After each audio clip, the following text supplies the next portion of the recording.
Gestern habe ich meinen neuen Twin Plus von Pössl aus Berlin vom Händler abgeholt. Es ist ein junger, sehr junger Gebrauchter. Er war jetzt nur 2,5 Monate in Vermietung. Und heute kriegt er gleich seine erste Neuigkeit, eine Stoßstange. Die Stoßstange habe ich mir hier gerade ausgepackt und habe gleich die erste direkte Überraschung. Leider eine nicht so schöne. Sie ist überall ein kleines bisschen angeditscht. Ich weiß nicht, wie gut man das auf dem Video sieht. Ich versuche da mal ein paar Stellen einzufangen. Ist jetzt nicht weiter dramatisch, weil wie man sieht, ist das Material auch sehr, sehr dick. Würde also nicht sofort durchrosten. Aber schön ist anders und ich möchte nachher keine rote Soße rauslaufen haben.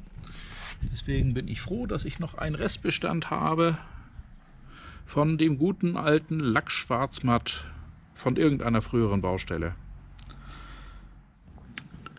Da wir nicht wollen, dass das Typenschild mit überlackiert wird, ich aber daneben leider auch ein paar Kratzer auf dem Metall habe, habe ich das Typenschild schnell abgeklebt. Da kommt es jetzt nicht auf super sauber drauf an. Die Kante machen wir schön gerade, weil es wird ohnehin nur an diese Kante ein bisschen angesprüht. So, einfaches Haushaltspapier, schön mit Silikonentferner getränkt. Damit wischen wir jetzt über die Oberflächen.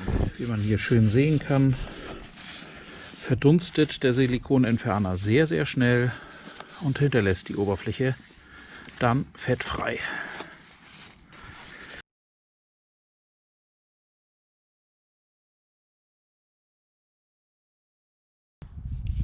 Ich lackiere möglichst im Kreuzgang, aber ich habe wenig Material, also muss ich ein bisschen zaubern.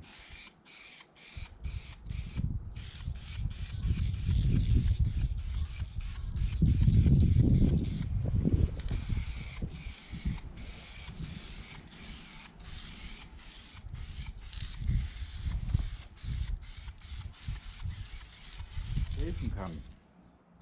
Hier ist es relativ einfach. Wir haben diese Schrauben. Das ist Torx 30, würde ich mal schätzen. Mein großer Koffer bietet mir sowas an. Da ist der Torx 30. Mit diesen Dinger bin ich sehr glücklich. Die machen einem die Arbeit erheblich leichter. Man hat hier gute Hebelwirkung, hat einen guten Griff in der Hand.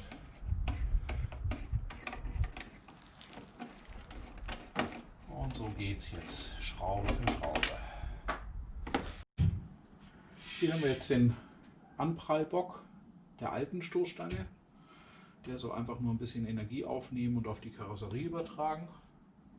Und da an dem auch wirklich nichts dran befestigt werden darf, aber auch gar nichts, haben die tatsächlich nur 2 Bolzen vorgesehen, die das ganze Teil halten. Es ist halt ein Lieferwagen, das merkt man dann immer wieder. So, das schätze ich mal auf einen 16er. Den haben wir hier. Sitzt, passt, wackelt. Hoffe ich jetzt nur, dass ich da auch... Das Teil selber ist jetzt quasi über. Der alte Anprallbock. Und vielleicht hat man das Glück, dass man noch mal einen findet, der gerade irgendwo einen Ducato Boxer oder Jumper wieder herrichten will, der einen Heckschaden gehabt hat oder das ist ihm mal irgendwo beim Rangieren irgendwo blöd reingedrückt. Dass der so etwas sucht, kann man bei eBay Kleinanzeigen probieren. Den Rostschutz haben wir auf alle Fälle erheblich verbessert. Das Typenschild haben wir uns auch erhalten. Eine schöne Geschichte, die ich gerade festgestellt habe, ist diese hier. Laut Anleitung soll man jetzt gucken, ob ein Loch vorhanden ist. Das wäre hier der Fall. Oder wenn es noch nicht vorhanden ist, dann wäre man gezwungen, jetzt mit einem 11 mm Bohrer ein Loch zu bohren, das noch nicht da ist. Doch Fiat und ich denke beim Jumper und beim Boxer wird es auch nicht anders aussehen, hat in Wirklichkeit dieses Loch bereits längst da. Denn es ist einfach nur mit einem Stück Tesafilm abgeklebt. Das kann ich hier mal zeigen. Da. Ab Werk bereits mit Gewinde. Kleber abziehen. Und das Loch ist da. Wunderbar. Dann kommt der Winkel hier als Versteifung. Der wird mit der Schraube verschraubt. Auf dieser Seite mit der. Und dann kriegt das Ganze hier einen zusätzlichen Halt in einem Rahmenträger. Und jetzt kommt der Winkel. Ich lege die Kamera mal hier hin. Ich hoffe, dass das im Bild ist.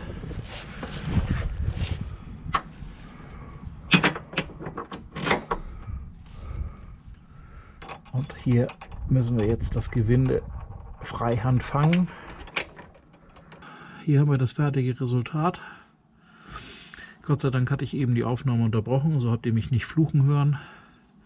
Nachdem ich das Bauteil in den Träger hineingesteckt habe und der Träger hat einen Tiefpunkt, das heißt, der hätte mir auch wegrutschen können, sodass ich da nicht wieder rangekommen wäre, musste ich feststellen, dass das Gewinde davon nicht ganz sauber war.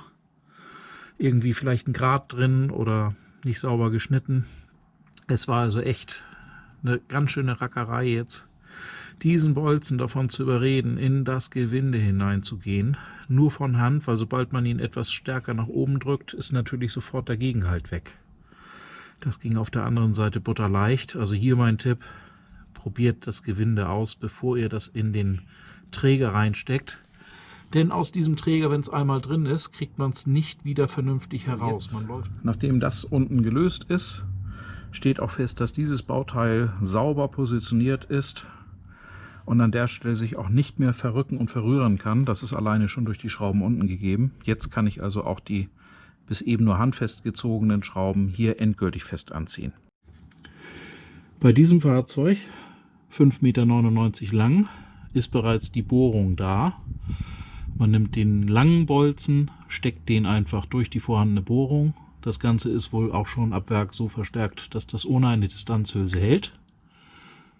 Und dann wird der Bogen hier daran festgemacht und der wird nachher hier vorne an unserer Anhängevorrichtung dann auch wieder mit versteift. Das Ganze rechts und links. Ja, so sieht das jetzt aus. Ist erstmal nur vormontiert. Das ist also noch von Hand zu drehen. Denn hier müssen wir jetzt als nächstes bereits die Verkleidung der Stoßstange wieder aufmontieren. Das kann ich aber erst, wenn ich auch die Elektrik verbaut habe. Denn ich muss die Elektrik, weil das ja ein Wohnmobil ist, auf beiden Seiten einmal hier nach oben zum rechten Blinker und auf der anderen Seite einmal hier nach oben zum linken Blinker führen. Ich habe einen fahrzeugspezifischen Elektrosatz mir besorgt, mit dem das Ganze dann einfach als Zwischenstecker zwischen die Rücklichteinheit dann eingebaut wird und dort der entsprechende Strom abgegriffen wird.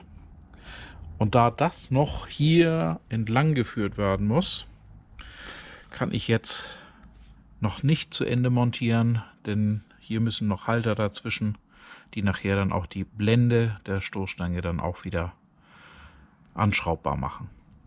Also machen wir an dieser Stelle für heute Break. Ja, ein neuer Tag. Ich habe jetzt schon mal weitergemacht und habe hier mit einem kleinen Hilfsmittel mir den Weg von der rechten Rückleuchte bis nach unten in die Stoßstange schon mal erfüllt.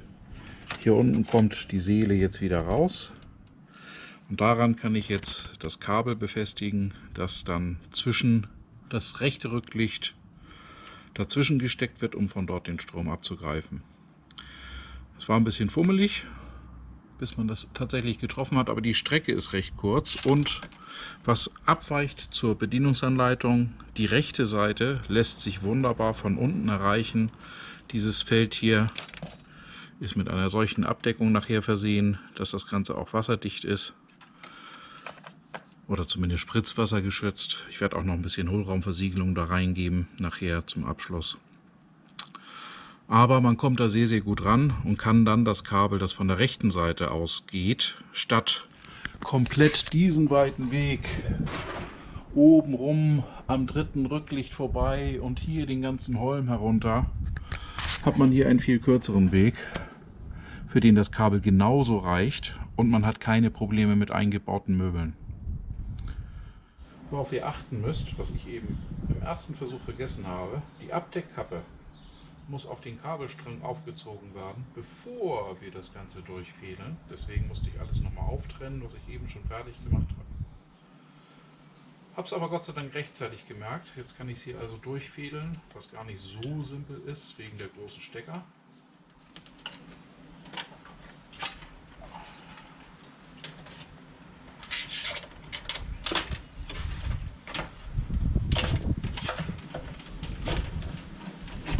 Und auch dieses Mal klappt es wie eine 1. So, ich habe mich nochmal vergewissert. Das grün-weiße Kabel ist vorgesehen für Park Distance Control. Ich habe eine Rückfahrkamera oder ich werde demnächst eine Rückfahrkamera haben. Und von daher brauche ich diese Variante nicht. Die wird bei mir nicht montiert werden. Aber ich lasse keine Kabel einfach so in der Gegend rumhängen. Den vormontierten Stecker habe ich mir jetzt abgeschnitten. Das Kabel erhalte ich mir für alle Fälle. Aber das Ganze werden wir jetzt nochmal mit einem Schrumpfschlauch sichern, dass hier nichts passieren kann.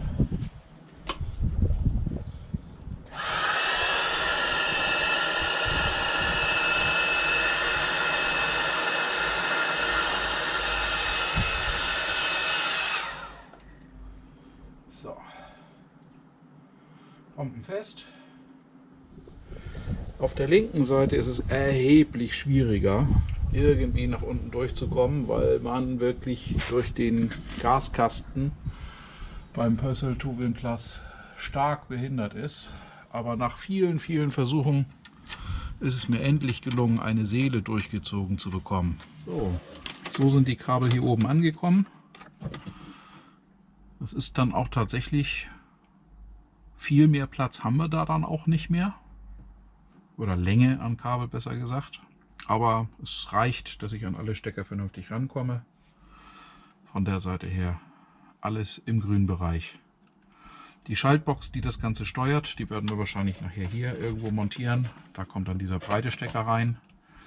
Der übersetzt das Ganze dann so, dass die Widerstände für den CAN-Bus so stimmen, dass er wieder normal blinken kann.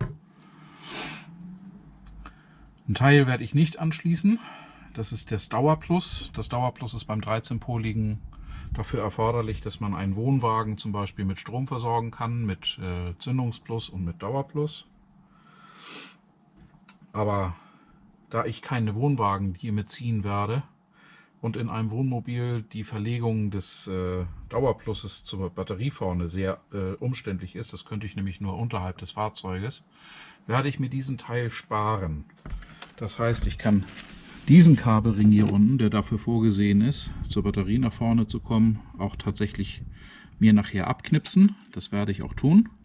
Ich werde ihn aber ordentlich einsiegeln und hier unten zugänglich reinpacken. Falls ich zukünftig irgendwann mal meine Meinung ändere, habe ich dann hier das Kabel immer noch im Zugriff und kann mir das Dauerplus für den vollbelegten 13-poligen Stecker dann immer noch nachträglich dann legen. Aber ich denke nicht, dass ich das brauchen werde. Das Kabel von der rechten Rückleuchte habe ich mir hier in den Holm mit hochgezogen und habe damit unterm Auto nicht mehr so viel Kabelstrecke hängen. Das ist ja ursprünglich eigentlich gedacht, oben über die dritte Bremsleuchte auf die andere Seite gezogen zu werden. In einem leeren Transporter geht das, in einem Wohnmobil ist das eher schwierig. Und hier ist das Kabel gut verstaut im Innenraum, nimmt keinen Platz weg, passt hier gut hinter den Gaskasten. Wir haben das Ganze hier im Möbel sauber verbaut. Auch so, dass man immer noch hinten an die Rücklichtstecker rankommt, wenn man irgendwann mal eine Birne wechseln muss oder das ganze Rücklicht rausnehmen muss. Dann kommt man da immer noch gut ran. Verbaut wurde hier ein kleines Steuergerät, das im Elektroset mit drin ist, und ein kleines Relais.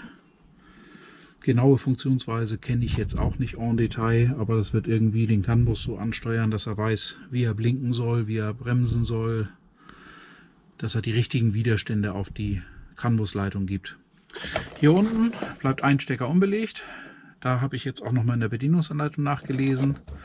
Der ist für einen optionalen Anschluss. Dieser ganze Wohnwagen-Stromversorgungsanschluss am 13-poligen ist nämlich per se im Elektrosatz nicht enthalten, sondern ist nur vorgesehen.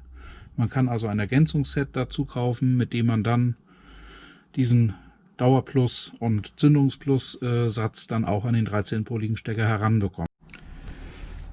Jetzt habe ich die Abdeckung der Stoßstange mal provisorisch wieder rangehalten. Eigentlich um diese Halter hier richtig zu positionieren. Dabei musste ich jetzt leider feststellen, dass die Aussparungen, über die ich mich so gefreut habe, dass die ja schon da sind, leider nicht exakt passen. Auf beiden Seiten stoßen sie an. So, im ersten Versuch habe ich jetzt einfach hier den Steg einmal gerade rüber geschnitten. Das ging sehr, sehr leicht. Es ist auf der Unterseite, man sieht diese Schnittkante also nicht. Ich finde, es sieht sogar sehr sauber aus. Und jetzt wollen wir es mal anpassen.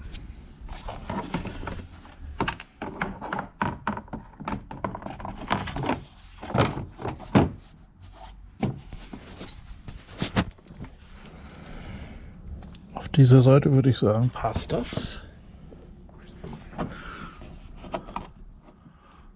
Und jetzt kann ich es mit dem Finger auch nachfühlen. Ich habe jetzt in jede Richtung ungefähr einen halben Zentimeter Luft. Das ist ein perfekter Schnitt. Das passt wie Faust aufs Auge. Und jetzt sind wir an der Entscheidung, wie hoch wir den Kugelkopf setzen. Deswegen halte ich euch auch gerade den Plan hier ins Bild. Wie man hier erkennen kann, ist eine Höhe vorgesehen für den Kugelkopf Mitte zwischen 420 und 350 mm. Gehe ich an die obere Position, habe ich ziemlich genau die 420 mm erreicht. Haken aber, wenn man die Tür noch mal aufmachen muss, und sei es auch nur ein kleines bisschen, dann hat man hier, wenn ich mir jetzt vorstelle, da ist jetzt noch der Anhängekupplungskopf oben drauf, schon eigentlich viel zu wenig Spiel. Da würde man definitiv anhauen. Von daher tendiere ich dazu, das Ganze auf die untere Position zu setzen. Und oh Wunder, so ist es im Plan auch vorgesehen. Es kam mir nur im ersten Moment sehr, sehr tief vor. Günstigerweise haben wir ein paar Autos in der Straße. Ich bin jetzt einfach mal bei ein paar Nachbarautos hingegangen, die Anhängekupplung haben, und habe mal gemessen. Am Geländewagen hatten wir 42 cm. An einem VW T5 hatten wir genau 36 cm und ein paar zerhackte. Wenn ich hier jetzt hingehe, heißt das, dass an der unteren Position der Kugelkopf jetzt genauso hoch montiert ist, wie er es an einem VW T5 wäre. Also von daher ist die untere Position okay und die wird jetzt auch fixiert. Ja, wenn ich beim Händler die Anhängekupplung mit dazu bestellt hätte, hätte es 1050 € Aufpreis kosten sollen. Das fand ich dann doch ein bisschen happig. Jetzt habe ich sie hier aus dem Fachhandel. Ich nenne mal den Namen nicht. Und habe 330 € für einen fahrzeugspezifischen Elektrosatz und die Anhängekupplung selbst bezahlt. Bin dann eigentlich mit meinem Stundenlohn ganz zufrieden. 700 € gespart. Und ein bisschen Spaß gehabt dabei. Ich will euch nicht verheimlichen, dass ich einen schweren Fehler gemacht habe bei der ganzen Montage. Ich habe ja davon geredet, ich werde die Szene auch zumindest ansatzweise noch drin lassen, aber an der Stelle kommt dann auch schon die Erläuterung, dass ich in Wirklichkeit das Kabel dann doch gebraucht habe, das nach vorne zur Batterie durchgeht. Mein Trugschluss: Dauerplus brauche ich nur, wenn ich auch auf der Dose Dauerplus haben möchte. In Wirklichkeit braucht das Steuergerät Dauerplus. Das Steuergerät ist dumm und ohne Strom kann es nicht arbeiten. Ja, das ist der Punkt, den ich euch zeigen wollte. Ich habe mich für den unteren Anbaupunkt entschieden. Damit bin ich genau auf der unteren Ende des Kugelkopfes, wo der hingehört. Wie gesagt, beim T5, den ich hier in der Straße parken habe, ist das genau dieselbe Höhe. Dadurch gewinne ich ein bisschen Luftraum, dass ich hier die Hecktüre so ein kleines bisschen aufmachen kann.